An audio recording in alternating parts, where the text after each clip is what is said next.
Kalau ingin menguasai dunia, ingin menggenggam dunia ya dengan ilmu. Iya. Bahkan ingin menggenggam akhirat pun Kata Nabi itu. dengan ilmu Intinya juga. caleg yang hebat itu caleg yang terpilih. Contoh Pak Anies nih. Kalau saya lihat Pak Anies sama Kick Andy kemarin, dia memang luar biasa sih jawabannya. Bisa menjawab segala sektor gitu. Tapi ini bukan kampanye kan?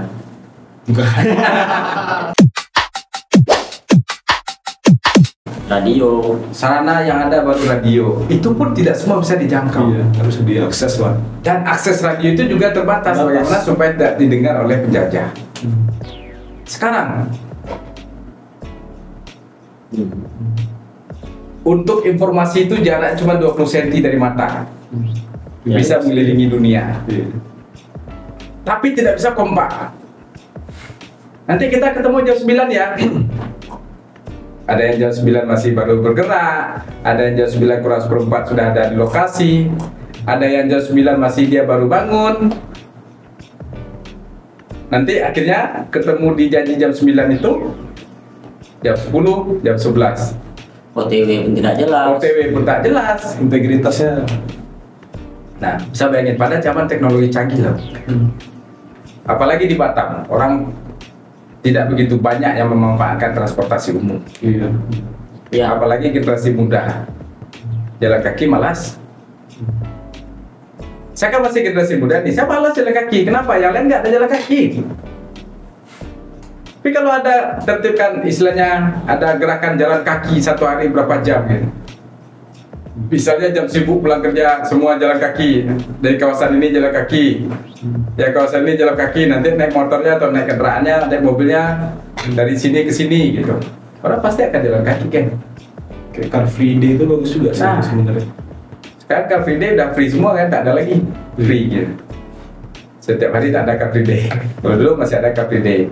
Cuman kan kadang-kadang kalau kita pikir segala sesuatu yang dilakukan itu pasti ada yang mengambil manfaat berlebihan di situ, Iya. mengambil keuntungan gitu. Nah ini yang membuat kadang-kadang kita itu kok terkesan sebagai orang yang dimanfaatkan. Sebenarnya sih bagus kalau dalam pikiran normalnya ya, kita dimanfaatkan oleh orang lain itu bukan harus dibenci, tidak. Bukan menurut pemikiran saya. Ya boleh, menurut pikiran saya juga. Kalau menurut pendapat saya juga gini. Misalnya orang itu suka memanfaatkan kita. Ketika dia nggak butuh kita, dia nggak memanfaatkan. Kalau bagi saya itu sah-sah saja dimanfaatkan. Berarti kan kita punya manfaat. Ini yang kalau kita berpikir positif ya. Ambil positifnya. Dia memanfaatkan kita, ya udah biarin aja dimanfaatkan. Berarti kan kita bermanfaat bagi orang lain. Itu manfaat gitu kan. Daripada tidak ada orang yang memanfaatkan. Daripada nggak ada kita hidup tidak memanfaatkan sama bermanfaat. sekali, nah kita itu tak bermanfaat. Padahal sebaik-baik manusia adalah orang yang bermanfaat bagi orang lain. Nah, tapi kalau seandainya dia memanfaatkan untuk kebutuhan dia dan sebagainya, itu dia punya urusan dengan Tuhan, bukan urusan dengan kita. Tapi kan dalam kehidupan normalnya kan tak seperti itu. Dia tahunya cuman untuk memanfaatkan, aku dimanfaatkan sama saya begini. Ya kan? Nah, sebenarnya kalau lurusnya pikiran lurusnya itu, ya udah gak apa-apa, kau mau manfaatkan aja. Karena memang tujuan hidup saya itu bermanfaat bagi orang lain. Yang bikin orang sakit hati itu karena dimanfaatkan, ada value-nya di atas tapi dia nggak dikasih tahu ke dia gitu loh. Misalnya, aku ngikutin sesuatu, terus aku berbayar, terus engkau tak berbayar, tapi dari hasil berbayar itu kau ambil ya dari hasil bayaran aku gitu loh. Berarti kau memanfaatkan aku kan, sama dengan kau menjual aku kan. Nah itu memanfaatkan orang lain namanya. Ini ada keluhan dari seorang tim ses pemenangan seorang caleg di daerah kan. Jadi setelah caleg ini duduk, dia komplain tim ses ini, lah Bapak A dulu saja ketika masa kampanye sering datang ke sini, sekarang ketika duduk nggak datang lagi ke sini. Banyak itu. Tapi dia nggak memikirkan selama dia datang itu sudah berapa banyak uangnya yang dihabiskan di situ, sudah berapa banyak yang dibantu dia di situ. Jadi buat apa lagi dia datang ke situ? Bukannya dulu dia sudah menghabiskan uangnya di sana. Nah itulah makanya kalau menurut saya kita harus menukar old style dengan new style. Jadi generasi sekarang itu seyogyanya ketika dia mau maju, mau duduk di kursi yang empuk atau singgasana atau whatever nama kursi yang dinamain itu, mereka itu harus mempunyai value. Jadi dia turun ke orang lain, turun ke dapil atau daerah pemilihan atau konstituennya, mereka itu tidak harus memberikan sembako, tidak harus memberikan ini, itu dan sebagainya, tapi memberikan nilai. Saya datang nih ke konstituen saya, apa manfaat saya bagi mereka? Bukan kita, saya datang nih, Rio tolong kumpulkan orang-orang, saya mau bagi sembako, mau bangun jalan, mau ini, mau itu dan sebagainya, bangun ini, bangun itu. Tidak, ini masih pikiran lama, old style. Kita rubah. Bagaimana kalau kita turun, kemudian kita mempunyai value, sehingga orang-orang yang terkumpul dan bertemu dengan kita ini, ini layak nih, saya pilih, saya akan pilih dia. Oke, saya akan bantu sponsor ini. Terbalik kan? Ngerti nggak maksudku? Jadi terbalik, bukan kita yang memberi gitu. Dampaknya apa? Kalau kita yang memberi ya seperti tadi. Ketika engkau kampanye datang ke lokasi, menjanjikan ini itu dan sebagainya, setelah kau datang, udah duduk, terus kau datang lagi. Ya bukan salah dia juga gitu. Jadi simbiosis mutualismenya itu sudah selesai. Nah, tapi kalau kita berikan value, yo, aku mau turun ke sini, kalian saya ini. Saya nggak punya duit, tapi value saya ini, saya bisa public speaking dan sebagainya. Jadi kalau ada anak-anak muda apa dan sebagainya, kumpulkan, nanti saya berikan materi public speaking, pembelajaran. Nggak harus pakai sembako kan? Jadi artinya kita mau duduk seorang caleg itu, kalau menurut saya ya, tentu harus memberikan value, bukan memberikan sembako. Sehingga audiens yang tadi itu memikirkan, oh iya dia layak untuk dipilih, dia layak untuk diperjuangkan. Kenapa? Karena ada nilai yang dia dapatkan. Nanti kalau seandainya orang duduk di kursi, maka dia akan bisa memperjuangkan ini, itu, dan sebagainya. Tapi kalau tidak ada value yang dikasih, akhirnya bertarung dengan kemampuan finansial. Kalaulah ketokohan kurang, finansial kurang, terduduk kan? Bukan duduk, terduduk. Duduk juga, tapi terduduk berbeda. Nah, high value man. Jadi kalau sebagai ini, kalau menurut saya ya, kita turun ke konstituen atau daerah pemilihan kita itu, kita memberikan value. Makanya penting seorang caleg atau calon pemimpin itu mempunyai knowledge, mempunyai knowledge yang kuat, literasi yang kuat atau referensi yang luar biasa, dengan kemampuan materi dia membaca dan sebagainya itu. Kenapa? Dengan dia bisa membaca tidak hanya yang tertulis, tapi juga yang tersirat. Hasil bacanya ketika dia turun ke konstituen, ketemu dengan salah satu komunitas. Pak, kalau saya bermasalah nih dengan infrastruktur jalan ini dan sebagainya, kita bisa memaparkan tentang jalan. Pak, gimana Pak kalau pendidikan kita begini-begini? Kita juga bisa memberikan respon tentang pendidikan. Pak, sebenarnya anggaran di pemerintah itu bagaimana sih, apa dan sebagainya, kita bisa menjabarkan tentang anggaran. Nah, jadi seluruh sektor kita belajari, meskipun kita tidak mendalami karena memang belum duduk dan sebagainya, meskipun kita tidak mendalami, tapi paling tidak kita tahu poin-poin bernasnya, sehingga ketika turun ke audiens, kita turun ke konstituen itu, saya akan tunjukkan dia. Audiens puas dengan jawaban dia puas dengan jawaban. Butuh sembako nggak dia? Kalau kamu mau ngasih sembako ya silakan, kalau tidak ya nggak apa-apa, karena dia sudah merasa apa? Karena dia sudah merasa terwakili kok. Padahal saya belum jadi wakil rakyat nih. Tapi dia sudah merasa terwakili. Ketika ngomong tentang ekonomi, saya jawab ngomong ekonomi seharusnya begini, slide-nya begini, tapi kita sekarang berada di posisi ini. Nah, insya Allah kalau nanti saya jadi, saya tidak berjanji, mudah-mudahan bisa terwujud. Dia akan luntur kok. Bukan berarti, oh nanti kalau saya jadi, saya harus begini-begini. Terus kita udah duduk di parlemen, ternyata suara kita kurang, tidak bisa melakukan kebijakan sesuai yang kita janjikan. Habis itu kita memperbarui janji lagi. Mau tak mau kan? Oh iya, saya sudah berusaha untuk mewujudkan apa yang saya janjikan dulu, tapi karena suaranya kurang, karena nggak bisa untuk mewujudkan itu, akhirnya ya, tapi saya akan tetap berusaha. Saya janji nanti akan saya usahakan lagi. Berarti kan memperbaharui janji. Cara simpel untuk duduk di parlemen, beli kursi, terus dikasih merek parlemen, bawa ke rumah. Puasnya bisa sambil tidur kan? Tapi jangan terlalu empuk gitu kan. Jangan terlalu empuk. Kalau terlalu empuk nanti kita bawanya mau tidur aja di atas kursi, kan terlena gitu. Mentang-mentang tulisannya parlemen jadi bikin ngantuk kursi ini. Tergantung dari mereknya ya, kita mau bikin kursinya apa gitu. Iya. Nah sebenarnya kursinya nggak panas, cuman menuju kursinya itu yang panas gitu. Harusnya kursi-kursi yang di parlemen itu kursi kayu aja, nggak usah kasih busa-busa biar nggak Iya, ngantuk. nggak ngantuk. Kalau orang parlemen itu dia nggak minta yang empuk juga sebenarnya. Jadi Cuman kan kadang-kadang kita orang timur ini ada faktor kelayakan, pertimbangan, ada protokolernya dan itu diatur gitu.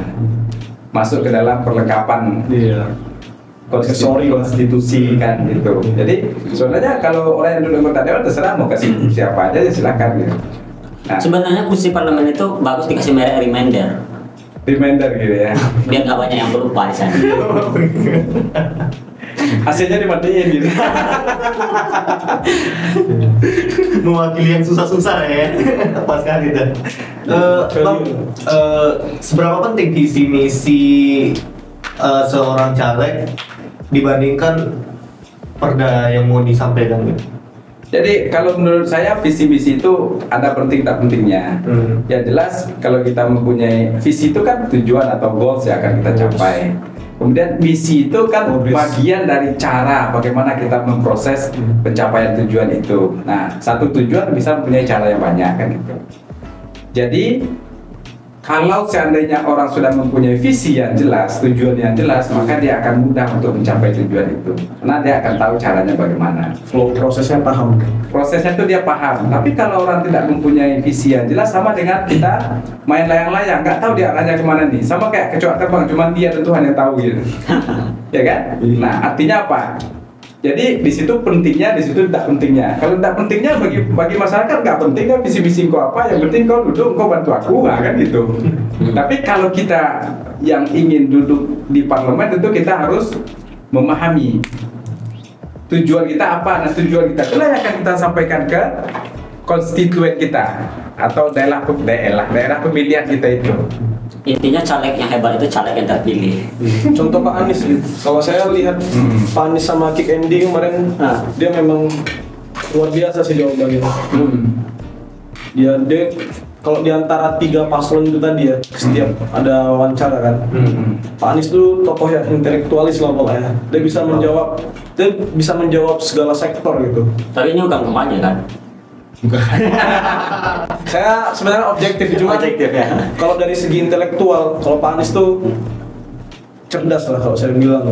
Sepakat. Kalau menurut saya tidak membela Pak Anies, Pak Ganjar, atau Pak Prabowo. Ketiga-tiganya mereka itu adalah tokoh-tokoh terbaik bangsa, sehingga dari sekian juta jiwa penduduk di Indonesia terpilihlah mereka yang bertiga itu, terlepas dari faktor pemilihannya seperti apa. Tapi ketiga-tiga mereka itu adalah orang yang ahli di dalam public speaking. Dalam public speaking mereka ketiga-tiga itu adalah ahli. Nah, cuman untuk menjadi pemimpin itu tidak hanya cukup dengan retorika. Ya. Harus ada balance-nya dengan realita. Mereka kan ketiga-tiganya sama-sama punya pengalaman yang berbeda-beda ya. Ada yang di eksekutif, ada yang di legislatif, ada yang di eksekutif saja gitu. Artinya apa? Ada yang di militer gitu. Artinya apa? Sejauh mana menyesuaikan antara teori dengan retorika dan kenyataan itu ya. Dan itu penting. Jadi siapapun yang maju ya bagi saya sih don't care gitu. Nah, apalagi kalau di dalam sistem geopolitika Indonesia itu terbagi dengan ada aturan-aturan yang harus dijalani, harus sekian persen, harus sekian persen. Nah, kalau tidak ada aturan seperti itu, semua orang bisa mencalonkan. Rio ini juga bisa mencalonkan. Kenapa? Sudah lebih dari umur yang ditentukan undang-undang, ya why not? Semua warga negara juga bisa mencalonkan.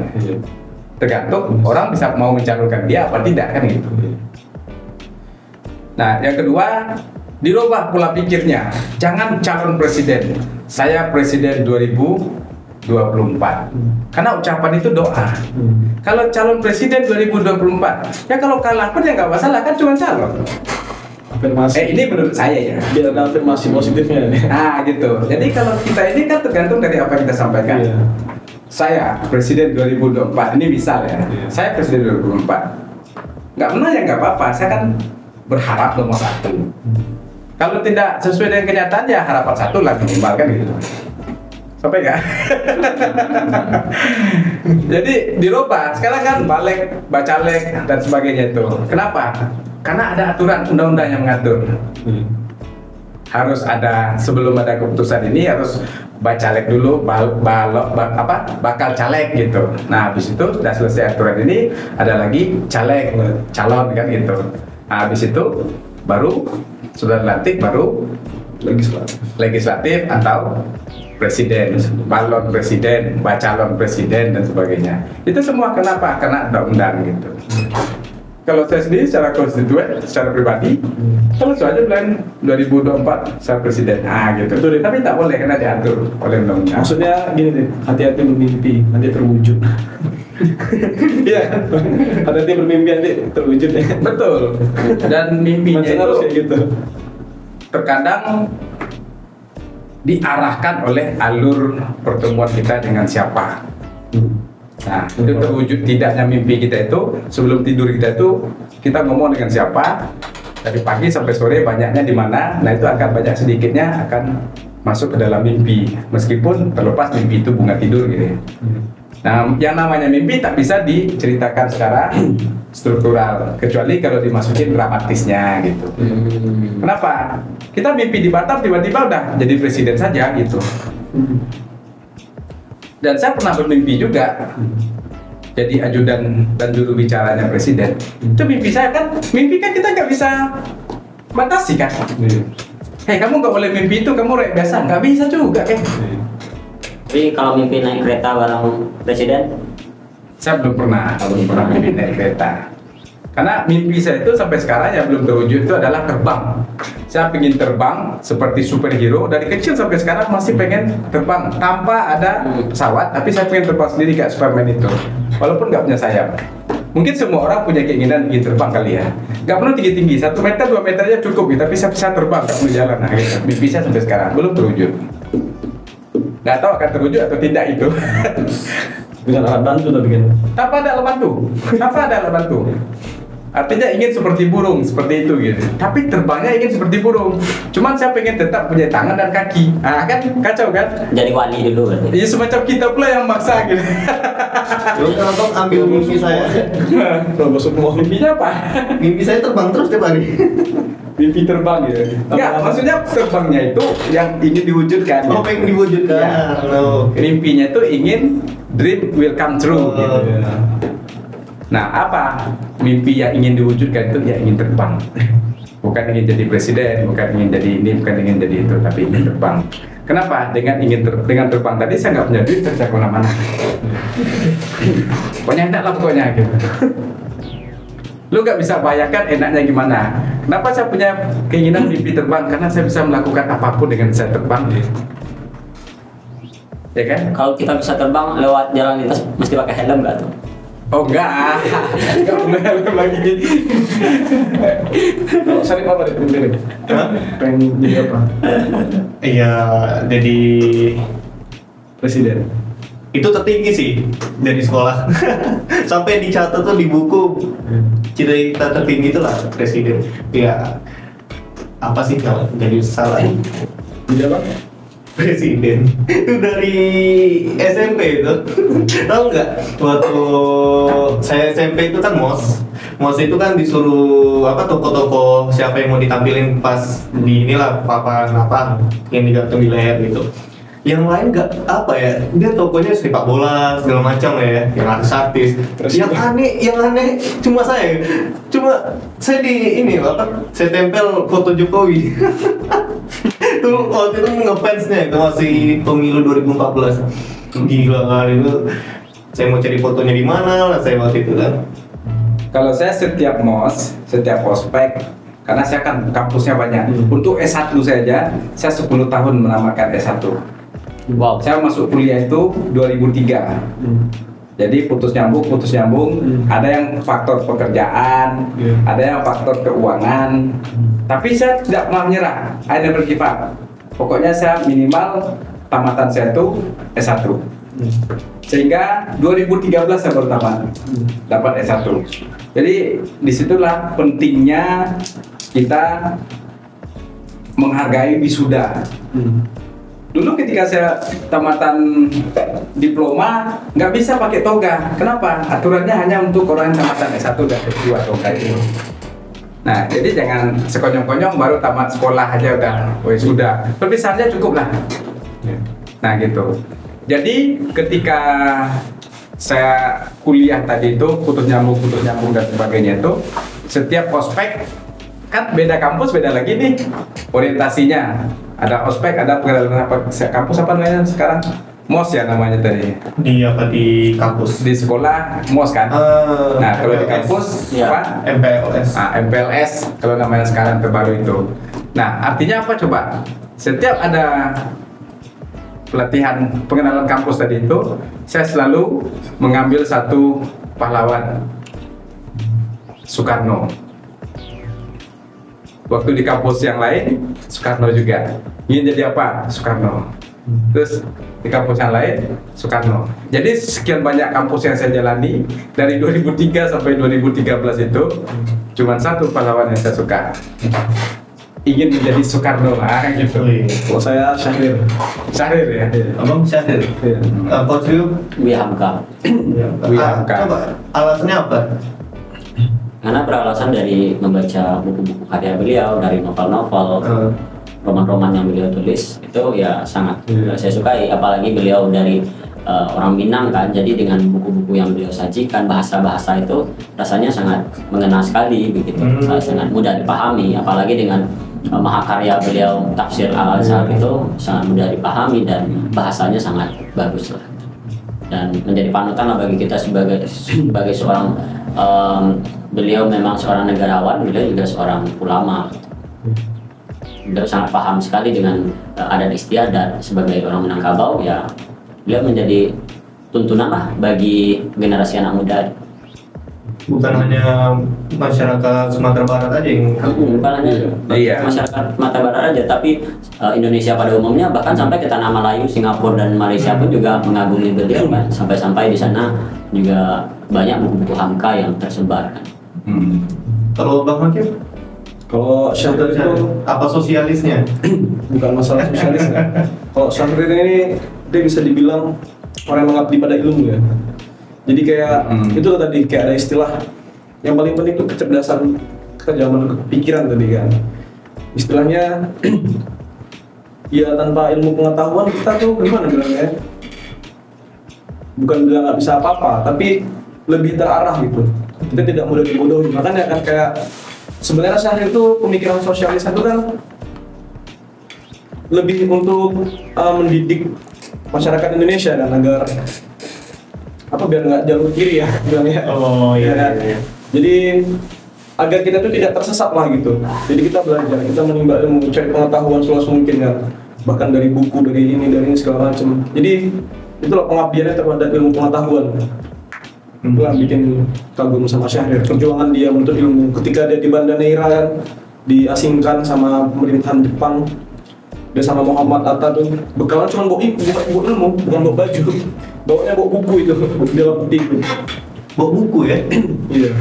Agak lain. Beda sama sekarang ya. Nah, jadi sekarang kan bawa handphone. Alasannya dari handphone kan kita bisa membaca. Cuman kan kita belum baca ya. Ada alasannya dengan handphone kan kita bisa membaca. Tapi kan kita bisa membaca. Jadi berhenti di situ. Bukan membaca kan. tapi Kan kita bisa membaca. Cuma nggak tahu nih kapan direalisasikan. Kan kita bisa membaca. Kita bawa handphone kita bisa membaca.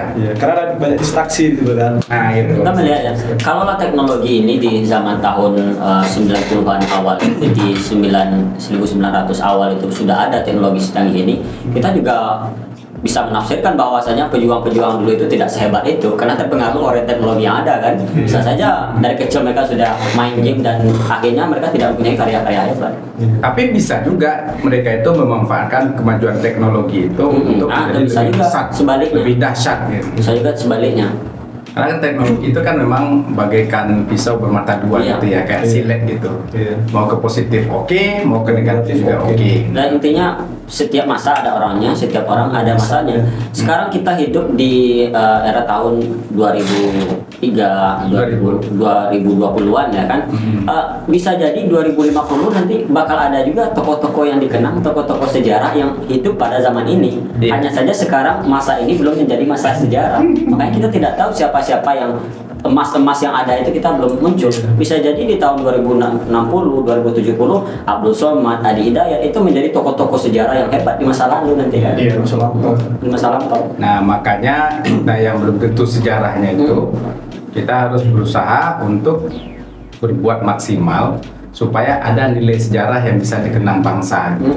Tapi kalau kita tidak berbuat mengikuti hati yang keinginan dari dalam yang hanya ingin lay down on the bed atau rebahan doang, mau sejarah apa yang mau dikenang coba? Rebahan doang, pagi nggak mandi gitu. Nah, pagi nggak mandi, kalau mau keluar mandi itu pun lama kan gitu kan? Ya sejarah apa yang mau dikenang coba kan?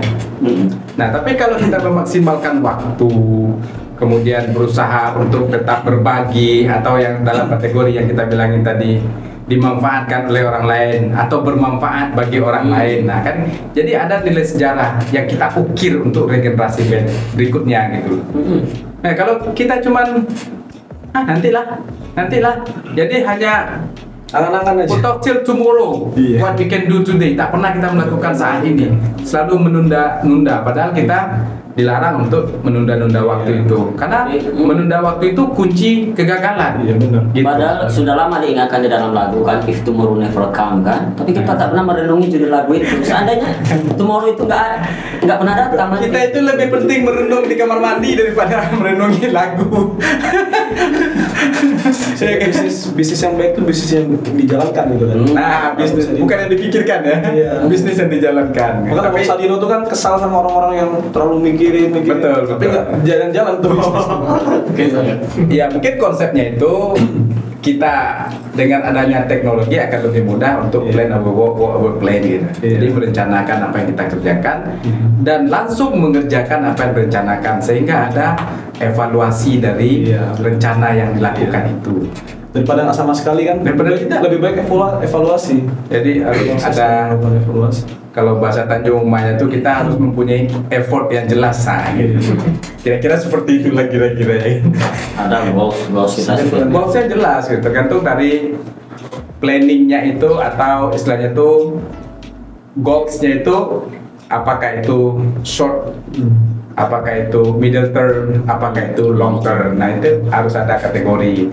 Kalau waktunya itu kita sendiri tentukan, ini pendeknya sebulan, menengahnya 6 bulan atau setahun, kalau jangka panjangnya 10 tahun dan sebagainya, itu kan tergantung dari kita masing-masing. Makanya penting, kalau menurut saya sih, kita harus mempunyai planning apa yang akan kita lakukan, akan lebih tertata. Tarik nih di politik beratnya. Iya.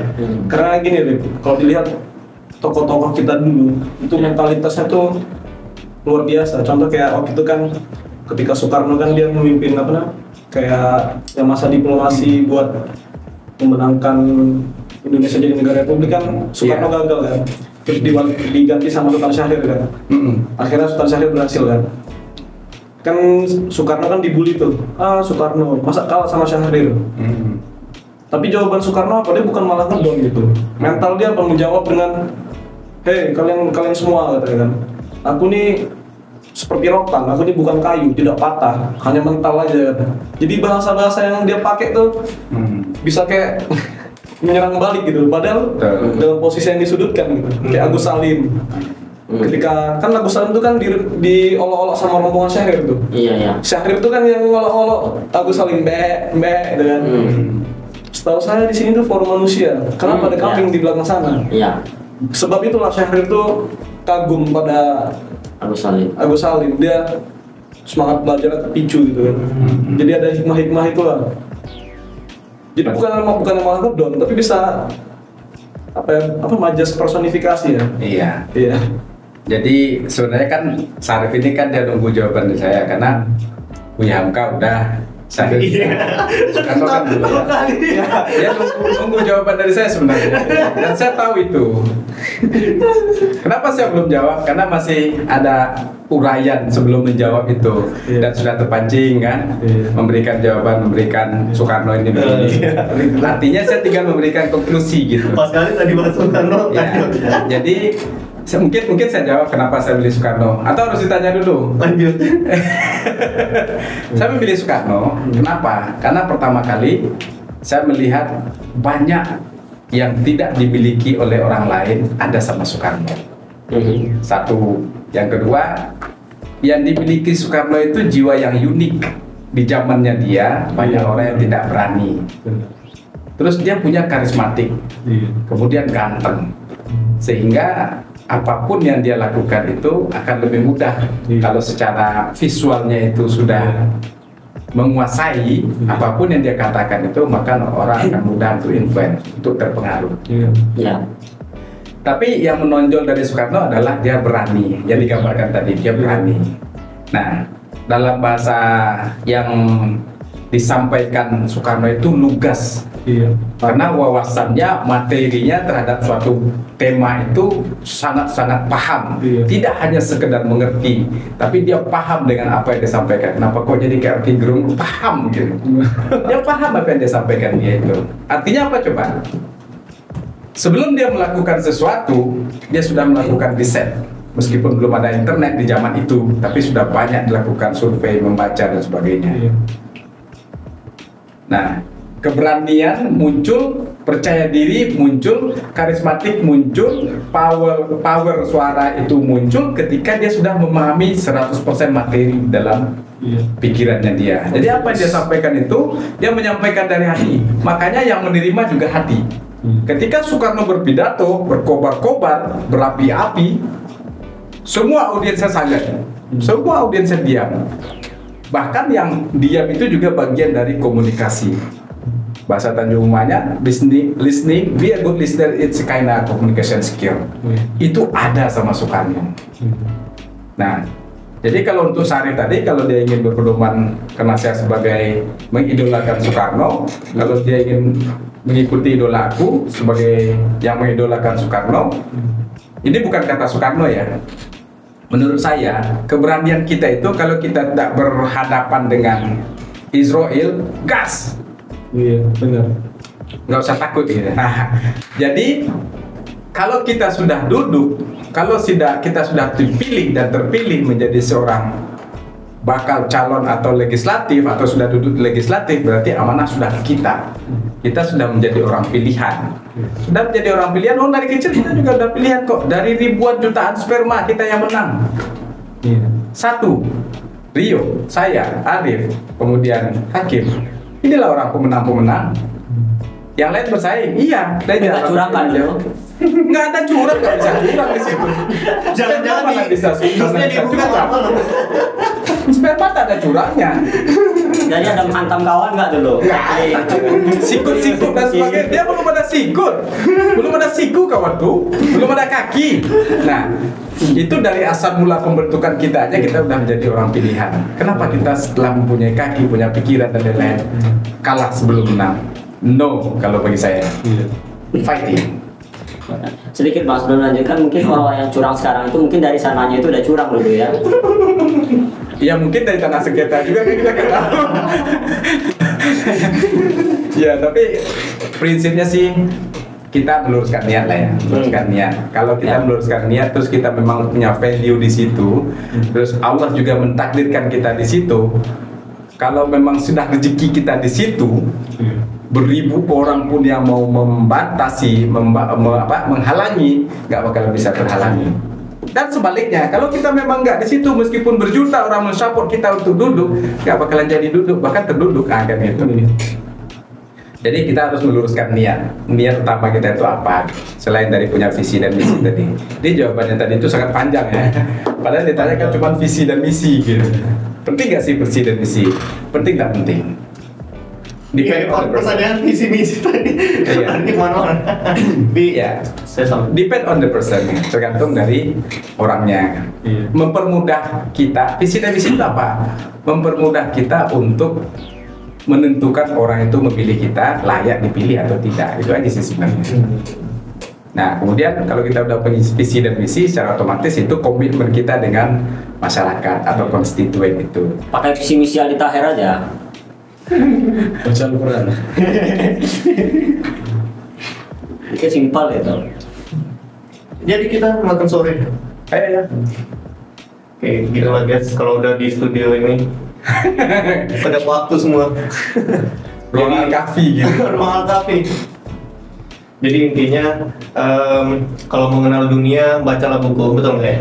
Ya, karena buku itu bagian dari Jendela dunia. jendela dunia. Jendela dunia. Kalau ingin menguasai dunia, ingin menggenggam dunia ya dengan ilmu. Iya. Bahkan ingin menggenggam akhirat pun Kata Nabi itu. dengan ilmu juga. Iya. Artinya ingin bahagia di dunia, pelajari sesuatu ilmu tentang hidup di dunia. Ingin bahagia di akhirat juga dengan ilmu. Bahagia kedua-duanya dengan ilmu. Karena walau bagaimanapun, dan juga orang yang berilmu, kita juga harus memahami bahwasanya ilmu yang kita miliki apabila kita tidak ajarkan atau tidak kita salurkan, maka sama dengan pohon yang rindang tapi tidak berbuah. Oh, iya. Jadi nggak ada hasil, nggak ada manfaat. Nah, gimana kita mau dimanfaatkan kalau kita nggak punya value untuk dimanfaatkan? Jadi saya pribadi kalau mau memanfaatkan saya, manfaatkanlah. Dia mau memanfaatkan negatif, positif, nah itu dosanya masing-masing. Yang penting saya ingin bermanfaat bagi orang lain.